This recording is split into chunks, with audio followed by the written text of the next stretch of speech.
Once upon a time, there was a carbon molecule named C-Pain. All of his friends would ask him why he chose C-Pain to be his name. His answer was that it told the story of his life. He said that as far back as he could remember, his life had been a recurring story from the beginning of time. To start the year, he would find himself being taken from the freedom of the soil and made prisoner of any number of plants. Because the same plant didn't take him twice, he called the group of plants that first imprisoned him primary producers. C-Pain explained to his friends that primary producers are the first producers of energy-rich compounds that are later used by other organisms. During his stay in the prison of the plant, C-Pain was moved many times. Inevitably, he was transferred to a higher-level security prison.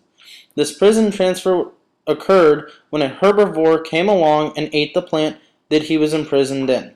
To clarify the story, C-Pain explained that herbivores are organisms that eat only plants, like the deer that released him from the grip of the blade of grass and placed him in mammalian shackles.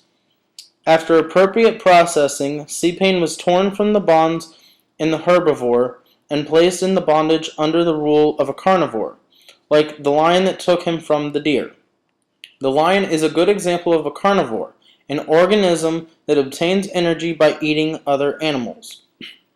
But C-Pain went on to explain that this was not the end of his story. In the case of the lion, it was unaware of the changes made by humans to its environment. Therefore, the lion died when a car struck it on the highway.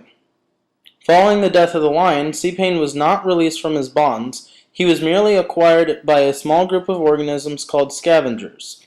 C-Pain explained the experience as being similar to the transfer from the herbivore to the carnivore because scavengers are carnivorous animals that consume the carcasses of other animals.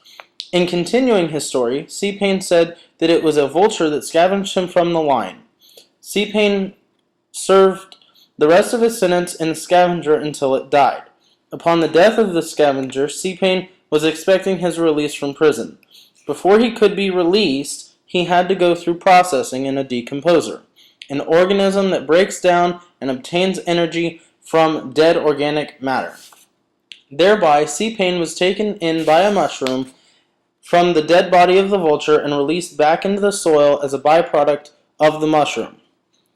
C-Pain finished his story by telling his friends that he chose his name because of all the pain that he saw along his journey. The end.